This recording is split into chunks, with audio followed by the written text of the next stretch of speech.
Thank you so much for coming today, and welcome to our discussion on From Farm to Follicle. This is going to be a discussion about the benefits of organic hair care. I'm Lisa Oxenham. I'm the Beauty and Style Director at Marie Claire. I have around 25 years experience in the beauty industry, and I really have devoted the last 5 years of my career to sustainability in beauty.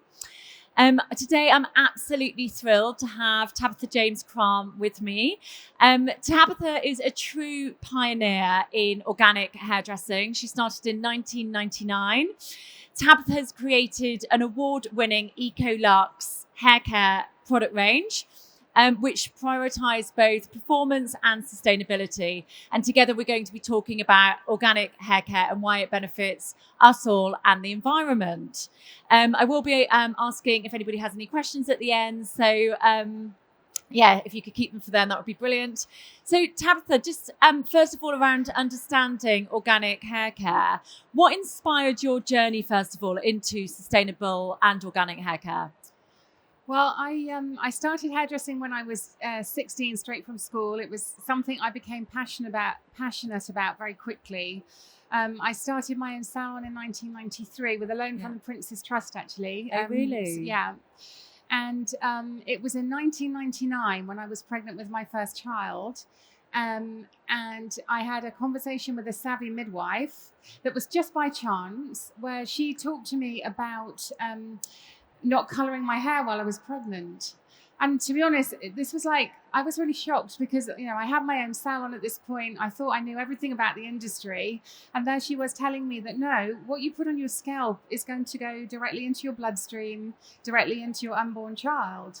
And I was like, what? Yeah. Okay, so why has my industry not taught me that? I just didn't realize that basically this is another mouth. What your scalp is like another mouth. And she explains, every single hair follicle on your head has a blood supply to it. Well, of course, that's a two-way stream. So I had this sort of light bulb moment thinking, okay, well, that's easy for me, my unborn child, no problem. I can just sort that out. But what about what I do every day in my work as a hairdresser? I'm putting chemicals on people's scalps, and I can't actually do that with a clean conscience, knowing what I know now. So yeah, it's really interesting. I went back to my salon, I changed the way I was working and looked differently. But what I quickly discovered that was, okay, so colour was one thing. Well, so therefore we need to do it less. We need to use less chemicals, do it less often. But what about the other processes that we do every day? And it occurred to me that shampooing is the thing that we do actually the most. And for a lot of people, that's every day or sometimes more than once a day. If they get sort of into a habit of doing it more, you have to do it more. And then when I looked into the ingredients in shampoo, I started to realize that actually, the compound, the base of a shampoo, it's designed to be a degreasant. Yeah. And the detergent base is designed to remove all traces of oil. So when you do that to the scalp, you're creating a problem where the body says, there's supposed to be oil there, and it pushes it back again. So hence why we get greasy hair. So I realized that actually the thing I needed to look at changing was something as simple as shampoo, that basic thing that we all use every day. Yeah. That's where I needed to go to make change. Yeah. Could you, for those that don't know about organic hair care, can you tell us what the key differences are with organic and conventional hair care? Yes, of course. So, for years, in cosmetic companies, we've been using botanical ingredients, so botanical plant ingredients. The human race has been using plants in medicines forever. This is something we know about, and we know that nature provides us with all these incredible ingredients that are very healing for us. When it comes to skincare, hair care, my area obviously with hair care, you have those botanicals. If they've come if you've just taken natural ingredient and you put it into a chemical product, so you're adding natural actives into a chemical product, you end up with a product that is still chemical. If you have an organic product, firstly, the ingredients, the plant has been grown organically, therefore it's been grown without those chemical ingredients. Yeah. The ingredient itself is highly potent because it's been grown in a different way.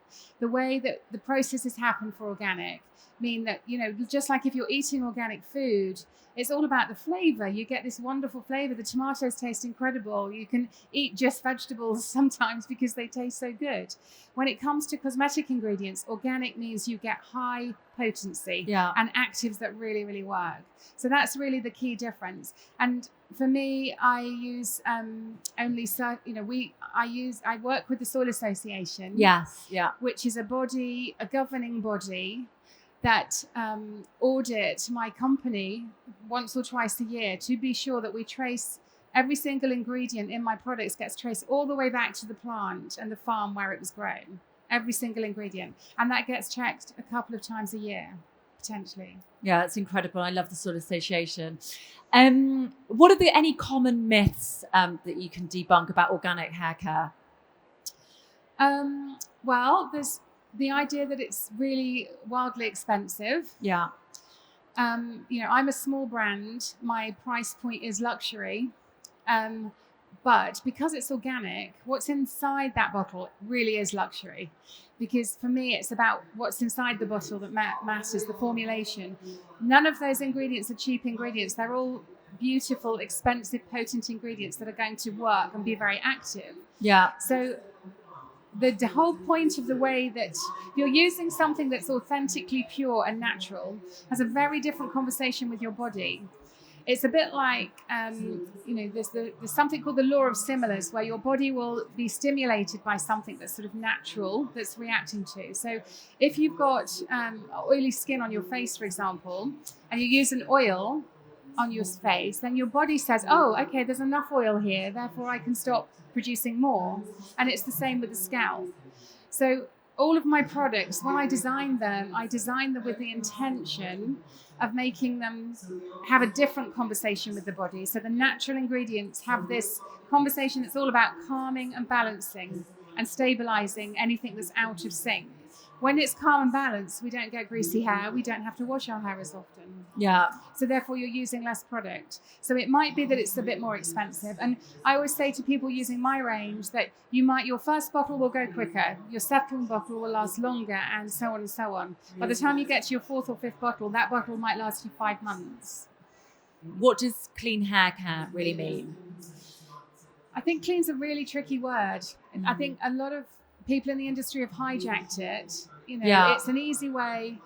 Dare I say, sustainability is sometimes in that zone too. It's sort of, these words are not regulated, and clean beauty is banded around as being, lots of brands are saying they're clean, but are they really? If you look behind those stories and if something's clean, for me, then that means that the ingredients really are non-toxic, that they're going to be safe to use, that they're going to be, as I just said, have this different conversation with the body, be more effective. I think clean is a dangerous word. I have got a product called Clean Shampoo, and it's what I'm saying in that conversation is it's there to clean and have a different conversation so that we're prolonging how long your hair can stay clean. Yeah. It's a very confusing term. So on to health and the environmental impact. How do organic hair care products impact not just our hair, but our overall health and the environment? So I spoke a moment ago about shampoo, Lisa, and how, for me, shampoo became the enemy. And I was like, oh my goodness, it's just this product is causing chaos in our bodies. If we use detergent to wash our scalp, and as I said, every single follicle is another direct line into the bloodstream. We're stripping away the oil with something that's very strong. The nature of a shampoo, it's designed to be a degreasant, and the formula is the same whether that's industrial floor cleaner or engine degreasant. Molecularly, shampoo is the same. It's designed to dissolve grease. Yes. So if you do that, I've lost my train of thought slightly. It was about how it impacts your health or the environment. Course, that's right. So for me, the very act of doing that, so making your body create enough oil to have greasy hair every day. Where is that moisture coming from in your body? If you think about that, we're dehydrating this area. We're dehydrating our whole body because that's a lot of moisture. When fasting has become a very popular way of eating these days, And people will eat within a 5-hour window so that they can allow their organs to rest the rest of the hours of the day, because the strain that it's putting on your body to do that job, processing food, is a lot.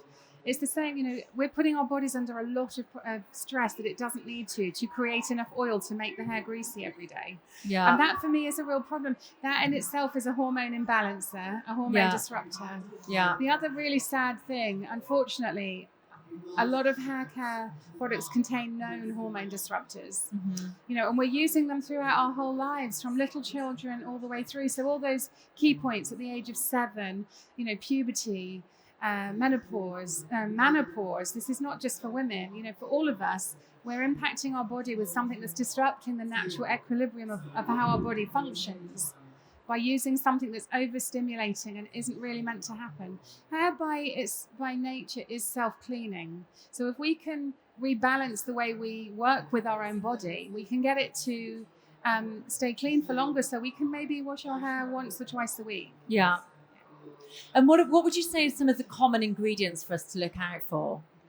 Well, we know about things like sulfates, parabens. We've all been educated about those things now. The things that we don't get talked about so much are the liquid plastic ingredients in formulations.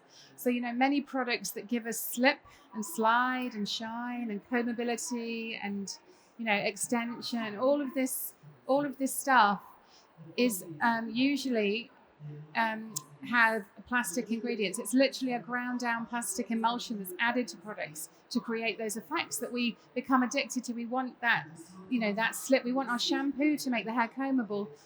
It's not supposed to. That's what conditioner's for. If we wash it more gently in the first place, and we don't rub shampoo through the ends of our hair, we don't make it so it needs to be, we don't make it as tangly, and the hair becomes easier to manage, etc. Yeah. So if our audience want organic or sustainable hair care, what sort of things should they look out for? Well, my brand, I'm going to be a blatant plug here, Lisa. My brand is Tabitha JK. So if you look up tabithajk.com, tabithajamescran.com, Tabitha JK on Instagram, that'll lead you to my website, or on Twitter, on TikTok. I create products that help the hair stay clean for longer, and that is all around using, as I've just been saying, using pure ingredients. I have it certified organic, so that gives you confidence that what you're buying is organic. It's a choice, ladies and gentlemen, isn't it? It's a choice. You can choose to go down the route of using cosmetic products, or you can choose to go down the route of using natural products. For me, certified organic gives you authentic natural. In between is this huge landscape of greenwashed brands that are telling you stories about being clean, being sustainable, being non-toxic, that simply aren't true. and that is a real problem. So I think it's, if you are choosing natural, the only way to really guarantee that you are getting natural is to go organic and to go certified organic, because that gives you the evidence. Yeah. I know what those companies have to jump through. And Lisa, you and I are both, are we allowed to say that? Yes, I think so, yeah. We are both beauty ambassadors for certification for the Soil Association. As of next week, that's being announced. But this is because we're passionate about telling that story. It is a choice. Not everybody wants natural, but if you do, that's what you should get. The only way you can really authenticate that is certification. Yeah, amazing. It's all very exciting. It's being announced next week. So, and what about ingredient sourcing, and how do you know whether it's sustainable or not through ingredients? So, well, let's talk about organic farming. Yeah. So the reason I choose organic ingredients as well. So how those plants are grown. If they're grown in a way that is using the soil. So I always say, I want to make soil sexy. We all need to care about soil, ladies and gentlemen. We really do. It's very important that we think about soil. It has to be, if we're going to feed ourselves and provide ourselves with these incredible, potent ingredients for the future of our health, every single medicine on the planet that saved us has come from a plant. Yeah, yeah. We need soil. There are medicines that don't exist yet because because the illnesses haven't yet come up, but they will come in the future. If we've killed the soil at that point, we're stuffed. You know? We've got to look after the soil now. We need nutrition in our bodies. We need healthy things on our bodies because, as I've explained, this is another mouth. Even your whole skin is like another mouth. Everything we put on our bodies really matters. So we need to clean up our act and think about using cleaner things on our body. The good news is you can usually use less because they're potent and they're highly active. So it becomes a more sustainable process. Yeah. So just for practical tips for you guys, what's one swap that people can do if they want to have a sustainable hair care routine? Wash your hair one day less a week to start with. So I would say I challenge all of you to try and go one day extra every week. So this is around, if we wash, your body is in this cycle. It's trapped in this cycle. If you wash every day, you have to wash your hair every day. Did I just say that correctly? Yes. If you can edge that out by half a day to begin with, maybe for the first few weeks, maybe if you normally wash your hair in the morning, go to the evening, or do it the other way around and go overnight and wash it the morning if you normally wash in the evening. Just so you go to 1.5 days for a few days and then move it into 2 days. Do that for 3 months and allow your body full cell renewal takes a whole month in your body. So allow 3 months and then little shifts will happen where things start to calm and balance and you'll be able to go another day. If you carry on like that over a period of time, you'll be able to get to washing your hair once or twice a week. I can wash mine every 5 to 10 days, depending on what I'm doing and whether I need to style it. But I can wash it with water. I can wash it with conditioner. Don't always need to use product. How many of you wash your hair every day, just out of interest? Good. Well done. So what's the average? What sort are you doing? Every 2 days? Every other day? 2 or 3? Yeah. Every other day? Every 3 days? Yeah. Every 3 days, roughly. Well done, that's great. Yeah. So it is very overwhelming with the amount of hair care products on the market. How can we simplify it for these guys? Well, as I said, if you're, my view is the reason I've done this, I created my range because I couldn't find what I needed to work for as an organic hairdresser. And so it was really around, I don't want everyone to be stuck in the cycle. I want to liberate. It's so liberating not to have to wash your hair every day. And we're moving into a future that's going to look very different. We won't have access to water in the same way. We won't have access to that. So I think you need to choose your products carefully. You need to find things that are as pure as you can and start to have a different conversation so that you can be less reliant on product. For me, shampoo creates addiction. So you don't know it, but you're all addicted to shampoo. Let's get us off that. Let's change that conversation. So look for products that you can use less of ultimately, and then sort of be more sustainable in your hair care. Yeah, incredible. Okay, so what's one DIY organic hair care treatment that everybody can do at home? I've got a lovely one that I've been playing with recently. It's really nice. So rosemary water. So at the end of your washing of your hair, create a rinse with rosemary water. All you need to do is get some rosemary from the garden, or your parents' garden or your friend's garden. Rosemary grows prolifically, and usually it's like great big bushes. So most of us can access some rosemary. Literally just immerse it in water, allow it to percolate. You can taste the rosemary in the water within about 20 minutes. So it already starts to infuse very quickly. Oh, really? So you can then just put it into a container. So when you're in the shower, just rinse. Allow it to go into your skin so it goes into your body too, because rosemary is an incredible active. It's really good for rebalancing the scalp. It's really good for hair growth. It's lovely. And the cold water rinse is really good for closing your cuticles, so it'll make the hair more shiny. Yeah, it's a really nice that thing to do. Incredible. And can you drink it as well? Oh yeah, sorry, yeah, we get that. So save some to drink because it's really good for you. Those of us that are concerned about cost, how would you say to make it a bit more budget friendly? Well, as I said, I'm sort of trying to have conversations around redefining luxury when it comes to cosmetics. Less is more effective. If you're using something beautiful and pure, it's precious. You'll take care of it. You won't waste it. You'll use just enough. I have a hair oil that's in a 30 ml bottle, but it will last you probably about a year. It will last for ages because you use so little of it. It's aromatherapy scented because I'm trying to encourage the hashtag slow hair movement. I'm trying to encourage everyone, let's just slow down, but let's go more ritual based. When we were growing up, when we were children, our parents probably washed our hair once a week. That was normal. And when did that change? We just started doing it, and it changed because when you start doing it more because you're a teenager and maybe you get a little more oily, then you get stuck in that and you can't get out of it. So my feeling is that, we need to go for the slow hair movement. We need to go to rituals and use something beautiful. So a little bit of organic oil, my scented organic hair oil. I love that. It's aromatherapy scented. It's a ritual in itself. So you don't need other products because you've got the aromatherapy there as well. You can, breathe it in. You just work it into your hair, sleep in it over the night, but when you put it on, just lie down and have a ritual. So, you can even wear it as perfume. You can wear it as face oil. It's incredible. It's an amazing hair oil. It's one of my favourites. I love a multifunctional product. Yeah, absolutely. Absolutely. In terms of packaging, have you seen any eco-friendly packaging? I mean, what do you use? Well, I've been trying, so I launched my brand in 2015, and virtually since then I've been looking for a solution because obviously we post product out.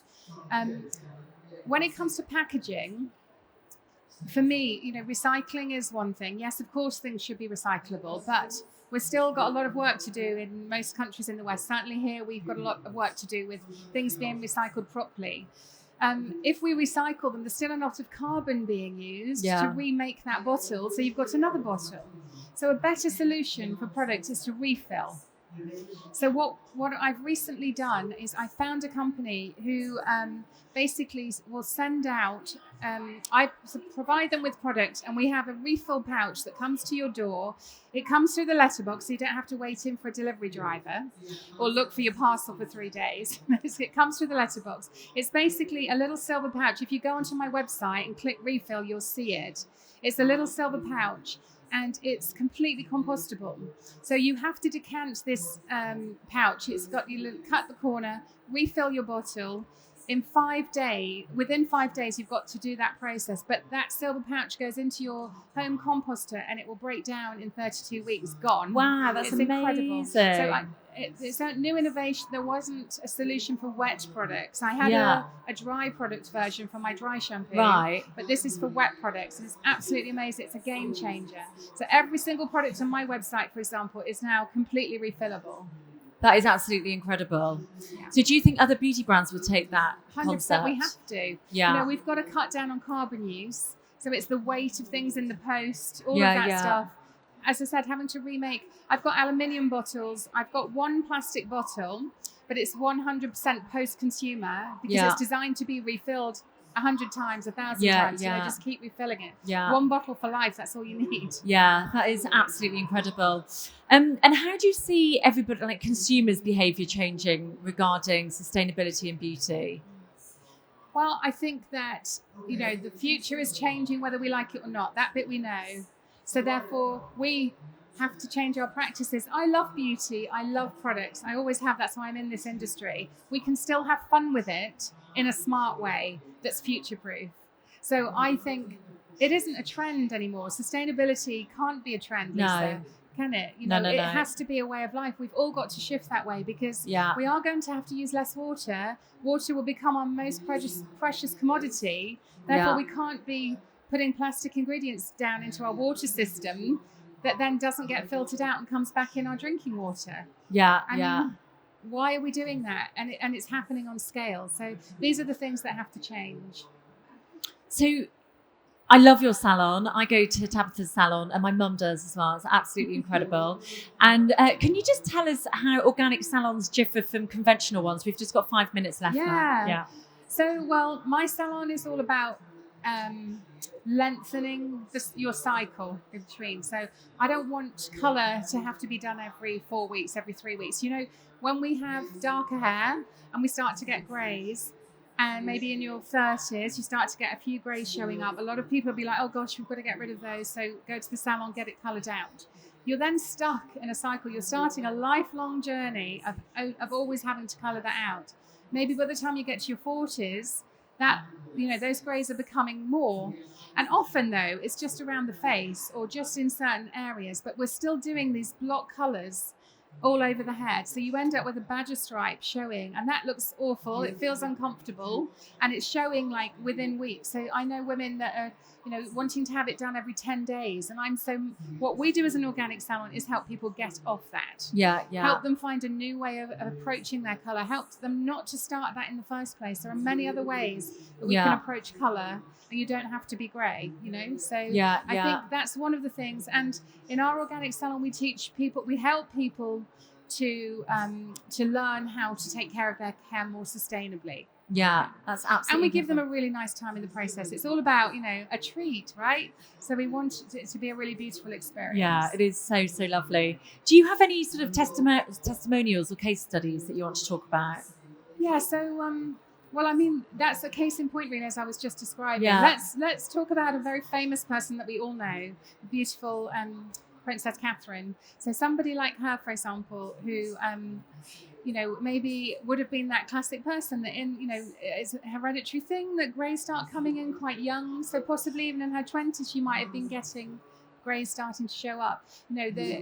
In that scenario, it's just so easy to get trapped. And imagine being in the public eye and the newspapers are saying, we saw grey hairs at the side. Poor love, she's trying to have babies, now dealing with health issues. It's awful because society's telling us we can't show any grey hair, we can't, so I think that whole thing needs to be rethought. And what we will do is work with everybody who sits in our chair in how we can actually approach that differently, so we free you up from that. The other thing I'm going to say, loud and proud, my hair is grey, roots to tips. Okay, I've got no colour in my hair. And I wanted to experiment with this back in my 40s because I thought, why is it okay for men to look distinguished when they get older, and for us we just look older? Well, I don't think I look older because my hair's this colour, and I love having my hair just growing out of my head, and I don't have to spend time colouring it. It's so beautiful. So, you've got the most amazing hair. Well, but it's grey, and not many people know they've got this because they cover it up. I just think it's not for everyone, and I'm not suggesting everyone should be grey, but we shouldn't be as afraid of it as we are. And as women, we should own that. We should choose. And also be confident if we want to wear it grey. That's okay. Thank you so, so much, Tabitha. That was absolutely amazing. Does anybody have any questions? We've got Tabitha here and she knows everything about organic hair care. So, okay. There's a microphone here. Hello? Oh, it is. Never mind. I just had a question. What's your opinion on dry shampoo? Because I feel like obviously when you're trying to cycle out of the hair routine and use and basically do less shampooing, how do you feel about dry shampoo? I meant to mention it. Yes. It's a good question. And it's a really good way. If you are trying to go longer, dry shampoo is perfect. I'm not a fan of the aerosol spray versions. I make a powder version myself, but there are plenty out there that are much more natural. Dry shampoo is really good because it will just absorb the excess oil. It'll pad the hair out. It'll thicken the hair up. It actually becomes quite addictive to just go with that look. So you can get it bigger and bigger and better by playing with dry shampoo. So I love dry shampoo. Yeah, but just not the spray sort. Yeah. Oh, yeah. Hi, my name's Louise. Hi, Louise. Thank you so much for the talk. It's really informative. My question is about the topic of sustainability. So you spoke about changing the way, we treat our hair and, incorporating that into our beauty care practices. To what extent do you think changes in the way that products are distributed can contribute to reducing like carbon and environmental impact? So on the refill topic, have you thought about the fact that people still have to go into store to buy products? The stores aren't really making it accessible to do refills, and how that could be better driven? Yeah. How that can be better driven on scale. Yeah. I think we need, in food, we've got these stores now that you can go to with your bag and get refills. I think that could be the way forward. Yeah. It's something where there are refill stations. Yeah, what do they call those shops? The food version. Waste free, yeah. But yeah, so something like that with cosmetics would be amazing. And if we could have one of those in most high streets, then yeah, that would be a really good solution. But I think I'm also looking at, with posting out, I'm looking at in the future to develop shampoo is, Excuse me, sorry. most shampoos are 80% water. And that's because the detergent base is so strong, it has to be diluted down to be safe to be on the skin. I put aloe vera in instead of water in mine, but I want to create concentrates that you can choose what you add it to. So you could use spring water and then get your big bottle to be able to use for your, 2 months or what have you. Or potentially you could get your own aloe vera to put in it or things like that. So again, we're sending around this tiny product rather than, so we're not quite at that point yet, but we've got solutions that are already way further ahead, and I think it's a journey, and we just have to keep improving all the time. It's the same with what you were talking about. The other part of sustainable practices is the ingredients themselves and how we're growing them, the biodiversity around organic. What we were talking about with soil, all of that is a big part of the sustainability conversation. And the really big one for me, Lisa and I are both on the Sustainable Beauty Coalition for the British Beauty Council. Yeah. And a lot of the work that the Beauty Council are doing is around, how we think about how we use our packaging. This year's campaign is all about using less and thinking about packaging. Yeah. Next year, I know that we're going to be moving into ingredients, and we're going to be talking much more about the plastic inside the bottle as well, not just the bottle itself, but what's in that formulation. That's the thing. I think the biggest takeaway today is learn how to read a label. There's one thing I did want to mention as well, if I've got a second to say this. There are many apps out there now, and so things like the Yucca app, for example. I'm not a fan, and I'm not quite sure what's going on with them.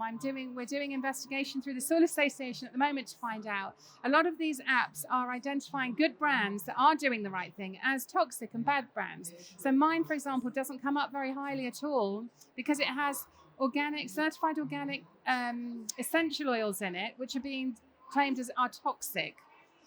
They're not, and they're in safe levels, and it's very, very strange. So there's a bit of distortion in that. So be careful with some of these apps. I think how a lot of them are working is, if you pay the money, your product gets a nice star rating. If you don't pay big amounts of money to the companies, then you're not, you're sort of pushed down the list. So I think just a bit of awareness around that. Yeah, because it is all part of the same conversation around sustainability.